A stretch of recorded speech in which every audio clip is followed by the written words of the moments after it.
নমস্কার বন্ধুরা, সঞ্জয় হর্টিকালচার চ্যানেলে আপনাদের স্বাগত। বন্ধুরা, আজকে তোমরা থাম্বনেল আর টাইটেল থেকে বুঝে গেছো আজকে আমি কী বিষয় নিয়ে আলোচনা করব। আজকে আমি চন্দ্রমল্লিকা গাছের ফাইনাল রিপোর্টিং সম্বন্ধে আলোচনা করব। চন্দ্রমল্লিকা গাছ একেবারেই বড় টবে কখনোই লাগানো যায় না। প্রথমে ছোট চারা নার্সারি থেকে নিয়ে এসে ওটাকে 4 ইঞ্চি টবে প্রতিস্থাপন করতে হবে।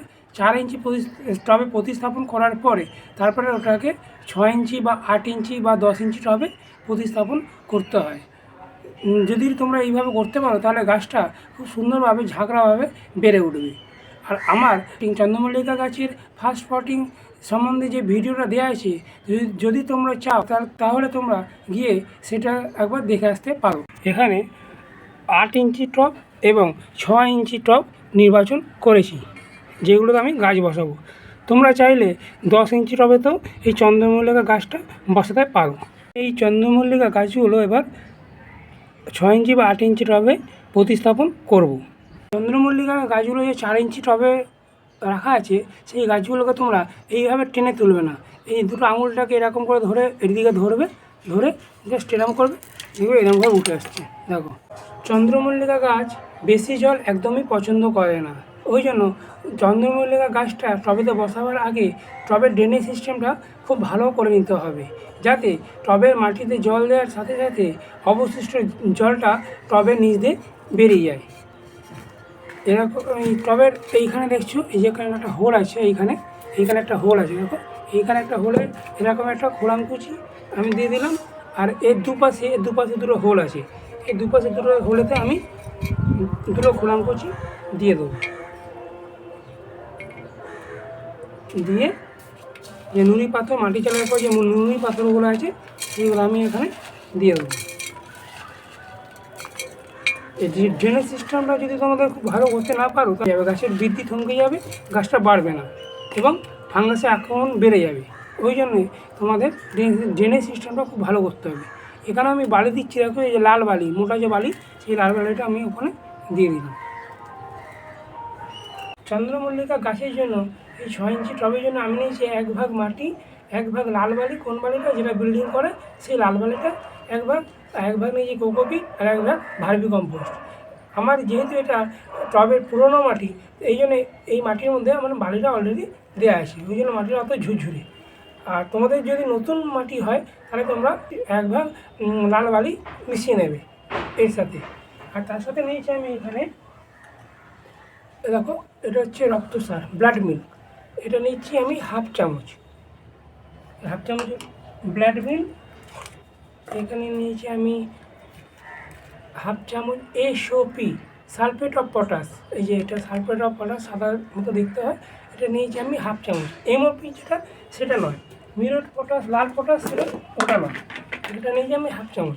আর নিচ্ছি এখানে আমি সিং চাচা, হাফ চামচ সিং চাচা। তার সাথে আমি নিচ্ছি এখানে হাফ চামচ ডিমের গুঁড়ো। আর মাটিটাকে শুদ্ধিকরণের জন্য এখানে নিচ্ছি আমি হাফ চামচ চুন, খাবার চুন, যেটা পানিতে আমরা খাই, সেই চুনটা নিচ্ছি আমি হাফ চামচ। আর এখানে নিচ্ছি হাফ চামচ নিম খোল।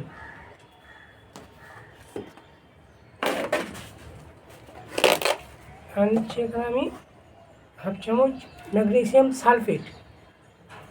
এটা তোমরা যে কোনো বড় বড় নার্সারিতে এটা পেয়ে যাবে, ম্যাগনেসিয়াম সালফেট।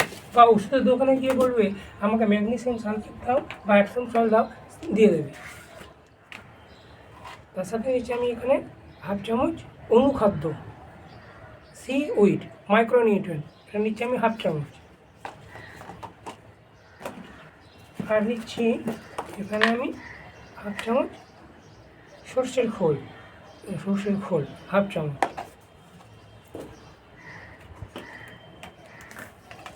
আর নিচ্ছি আমি এখানে খুরকুচি।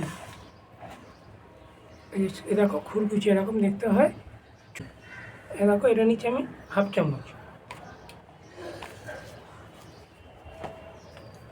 আর মাটিতে কেঁচো, পিঁপড়ে, কেন্ন এগুলো যাতে না আসে তার জন্য এখানে নিচ্ছি আমি হাফ চামচ থাইমেট। আর মাটিটাকে আমি খুব ভালো করে এটাকে মিশিয়ে নেব। যতগুলো খাবার দিয়েছি তার সাথে ভার্মি কম্পোস্ট, কোকোপিট সব একসাথে এটার সাথে আমি ভালো করে মিশিয়ে নেবো। মিশিয়ে তারপর গাছটাকে আমি প্রতিস্থাপন করে দেবো।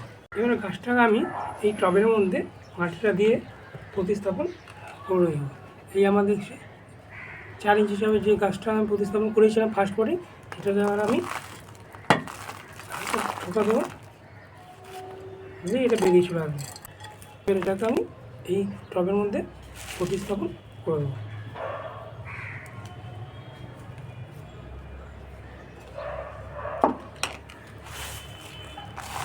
এটা প্রতিস্থাপন করতে হবে যাতে গাছের গোড়াতে যাতে জলটা না জমে, ওইভাবে এটাকে প্রতিস্থাপন করতে হবে। গোড়াটাতে পিরামিডের মতো উঁচু করে দিতে হবে, আর চারপাশগুলো ঢালু করে দিতে হবে যাতে গাছের গোড়াতে আমার জলটা না জমে। আর নিচের দিকের যে পাতাগুলো আছে, এর যে নিচের দিকের পাতাগুলো আছে, এইগুলো মাটিতে ঠেকে ফাঙ্গাসের আক্রমণটা বেড়ে যায়। ওই জন্য নিচের দিকের পাতাগুলোকে কেটে দিতে হবে। এবার আমি গাছের গোড়াতে জলটা দিয়ে দেবো। দেখো জলটা গাছের গোড়াতে যাচ্ছে না, তবে চারপাশে জলটা রয়ে গেছে। এই চন্দ্রমল্লিকা গাছটা তার প্রয়োজনীয় জল এই মাটি থেকে সংগ্রহ করে নেবে। গাছের পাতা যদি মাটিতে কোনো ঠেকে থাকে, সেইগুলো কেটে ফেলে দিতে হবে। এরকম আমি করে কেটে ফেলে দিচ্ছি যাতে মাটিতে গাছের পাতা যেন সংস্পর্শ না হয়, তাহলে ফাঙ্গাস লাগার আক্রমণটা অনেক কম হবে না বললেই চলে। হয়ে গেল চন্দ্রমল্লিকা গাছের ফাইনাল পটিং। এবার এই চন্দ্রমল্লিকা গাছটা আমি প্রতিস্থাপনের পরে 1 সপ্তাহ ছায়াযুক্ত জায়গাতে রেখে দেবো। রেখে দেওয়ার পরে যখন এটা 1 সপ্তাহ হয়ে যাবে, তারপরে এটাতে আমি NPK 12-61-0 2 গ্রাম 1 লিটার জলে দিয়ে তার থেকে 8 ইঞ্চি বা 6 ইঞ্চি টবে 300 ml মতো গাছের টবের চারপাশে দিয়ে দেবো।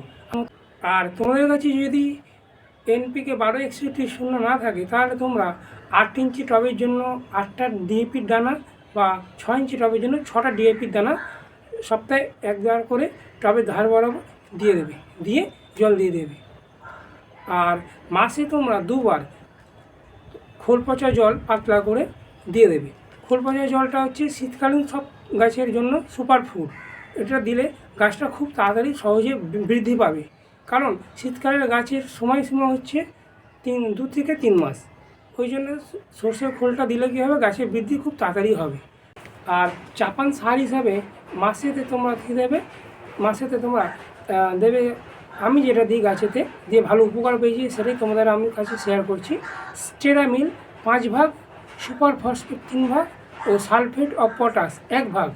এটাকে মিশিয়ে, এটা ভালো করে মিশিয়ে নেবে পুরো সারটাকে, খাবারটাকে মিশিয়ে তার থেকে 1 চামচ, চা খাই যে চামচ, সেই চামচে 1 চামচ প্রত্যেকটা টবে চারপাশে দিয়ে দেবে। ওটা করবে কাজটা তোমরা মাসে 1 বার করে দিয়ে তারপর তোমরা গাছে ভর্তি করে জল দিয়ে দেবে। আর একটা উপায়, তোমরা এই চন্দ্রমল্লিকা গাছে খাবার দিতে পারো, যেটা দিয়ে মিশ্র সারটা দিয়ে আমি খুব ভালো ফলাফল পেয়েছি। সেটা কি, অ্যামাইনো সালফেট হচ্ছে 12.5 গ্রাম, সুপার ফসফেট হচ্ছে 13 গ্রাম, নাইট্রেট অফ পটাশ মানে হচ্ছে NPK 13-0-45 সেটা হচ্ছে 5 গ্রাম, আর সালফেট অফ পটাশ মানে হচ্ছে NPK 0050 সেটা হচ্ছে 2.5 গ্রাম, ম্যাগনেসিয়াম সালফেট 10 গ্রাম। এইগুলো পুরো খাবার, পুরো সারটাকে ভালো করে তোমরা মিশিয়ে নেবে। মিশিয়ে নিয়ে তার থেকে 1 গ্রাম 1 লিটার জলে গুলে, যখন এই চন্দ্রমল্লিকা গাছটা ছোটো অবস্থায় হবে, চারা অবস্থায়, তখন 1 গ্রাম 1 লিটার জলে গুলে টবের চারপাশে দিয়ে দেবে। আর বড় যখন হয়ে যাবে গাছটা, চন্দ্রমল্লিকা গাছটা, তখন তোমরা 2 গ্রাম প্রতি লিটার জলে গুলে গাছের পাতাতে স্প্রে করে দেবে। এটা করবে সপ্তাহে তোমরা 3 দিন, তাহলেই দেখবে গাছটাতে অনেক ফুল আসবে। এবার অনেকেই বলবে যে চন্দ্রমল্লিকা গাছে তো অনেক বেশি বেশি ফুল আসে, অনেকে 1000টা 2000টা করে ফুল করে, কিন্তু সেটা করতে গেলে তোমাদের তার অনেক আগে থেকে এর ব্যবস্থাপনা করতে হবে। যেহেতু আমাদের এখন হাতে সময় নেই, ওই জন্যে এতে অত বেশি ফুল পাওয়া যাবে না। অনেক বেশি ফুল তোমরা যদি চন্দ্রমল্লিকা গাছে 1000টা 2000টা ফুল পেতে যাও, তাহলে তোমরা জুন জুলাই মাস থেকে গাছটাকে বসাতে হবে এবং পিঞ্চিং করতে হবে। পিঞ্চিং করলে তার গাছটা ঝাঁকড়া হবে, ঝাঁকড়া হলে তোমরা নভেম্বর ডিসেম্বর করে অনেক 1000-2000 করে ফুল পাবে। কিন্তু আমি যে মিশ্র সারের কথাগুলো বললাম সেই সারটা দিলেও গাছেতে তোমরা অনেক সংখ্যক ফুল পাবে। চন্দ্রমল্লিকা গাছেতে পিঞ্চিং কেরম করে করবে, এই দেখো এইখানে যে দেখছো যে পাতা, দুটো পাতা আছে, এইখানে একটা পাতা, এইখানে একটা পাতা দেখতে পেয়েছো, এর মাঝখানে যেটা আছে এই দেখো, এইটা দেখো, এটাকে তোমরা এইভাবে কেটে দেবে। এখানে একটা পাতা, এইখানে একটা পাতা, তার মাঝখানে যেটা দেখছো এটা এইভাবে তোমরা কেটে দেবে। দেখো এগুলো এরকমভাবে পিঞ্চিং করে দেবে। তাহলে দেখবে যে যেখান থেকে আমি পিঞ্চিং করলাম সেখান থেকে আবার তোমার শাখা ছাড়বে। শাখা ছাড়লে আবার গাছে পাতা বেরোবে, আবার মাঝখান থেকে যে পত্র মুকুলগুলো আছে সেইগুলো তোমরা আবার এইভাবে পিঞ্চিং করে কেটে দেবে। আমি যে মিশ্র সারের কথা বললাম সেই ফার্টিলাইজারগুলো যদি তোমাদের কাছে না থাকে দেওয়ার কোনো দরকার নেই, দিতে হবে না। তোমরা কী করবে, তোমরা সর্ষের খোল নিয়ে আসবে বাজার থেকে কিনে। সর্ষের খোল নিয়ে এসে সেটাকে 1 লিটার জলে 1 সপ্তাহ পচাবে। 1 সপ্তাহ পচাবে, 6 দিনের মাথায় যখন হবে, 6 দিন যখন হবে তখন তোমরা কী করবে, 2 চামচ ডিএপি, ডাই অ্যামোনিয়াম ফসফেট, 2 চামচ ডিএপি এই সর্ষের খোলের জলের মধ্যে দিয়ে দেবে। বাংলাদেশে এই ডিএপিটা টিএসপি নামে পাওয়া যায়।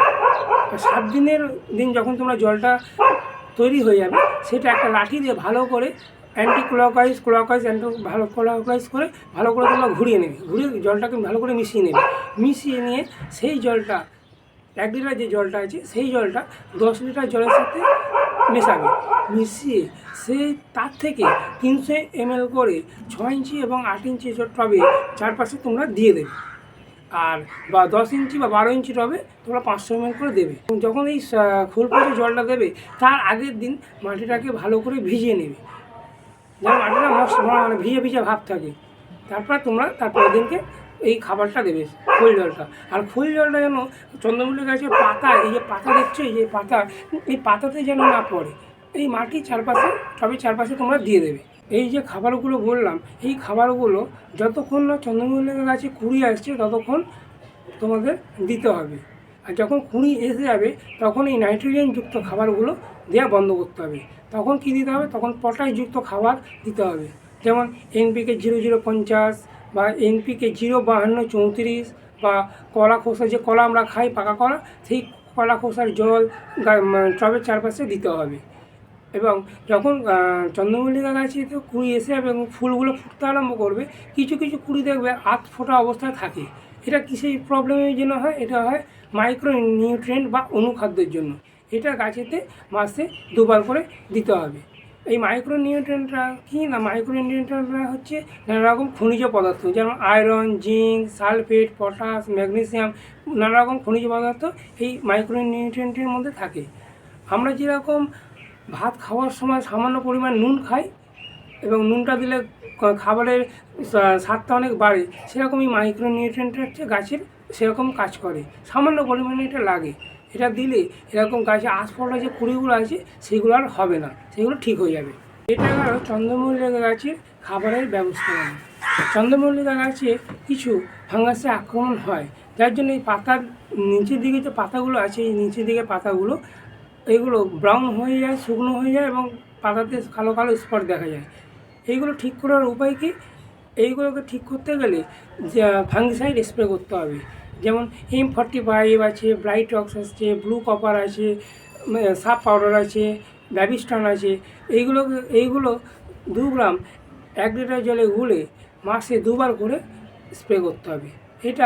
এই স্প্রেটা করতে হবে বিকেলের দিকে পুরো গাছটাকে স্প্রে করে চান করে দিতে হবে। তাহলেই এই ফাঙ্গাসের আক্রমণটা আর হবে না। চন্দ্রমল্লিকা গাছে কিছু রোগ পোকা হয়, সাদা মাছি, জাপ পোকা, অ্যাফিডস, এইগুলো চন্দ্রমল্লিকা গাছে হয় এবং যদি এর প্রতিকার না করা যায় তাহলে চন্দ্রমল্লিকা গাছটাকে পুরো মেরে ফেলবে।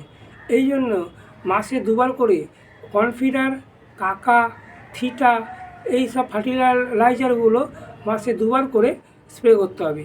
1 লিটার জলে 2 ml দিয়ে গাছে স্প্রে করতে হবে। এটা করতে হবে সন্ধ্যের দিকে, তাহলেই এই রোগ পোকাগুলো আর গাছেতে হবে না। বন্ধুরা, এটা গেল চন্দ্রমল্লিকা গাছ সংক্রান্ত বিষয়ে আলোচনা। আর চন্দ্রমল্লিকা গাছ সংক্রান্ত যদি তোমাদের মনে কোনো প্রশ্ন থেকে থাকে, তোমরা কমেন্ট বক্সে গিয়ে কমেন্ট করতে পারো, আমি তার যথাযথ উত্তর দেওয়ার চেষ্টা করব। আর ভিডিওটা যদি আমার ভালো লেগে থাকে তবে অবশ্যই একটা লাইক দিও এবং চ্যানেলটাকে সাবস্ক্রাইব করে আমার পাশে থেকো, যাতে আমি নতুন নতুন ভিডিও করার উৎসাহ পাই। আর পাশে থাকা বেল আইকনটা প্রেস করে দিও যখনই আমি নতুন নতুন কোনো ভিডিও আপলোড করব, যাতে সহজেই তোমাদের কাছে নোটিফিকেশানটা খুব সহজেই চলে যায়। খুব শীঘ্রই দেখা হচ্ছে তোমাদের সাথে নতুন একটা ভিডিও নিয়ে। সবাই খুব ভালো থেকো, সুস্থ থেকো, নমস্কার।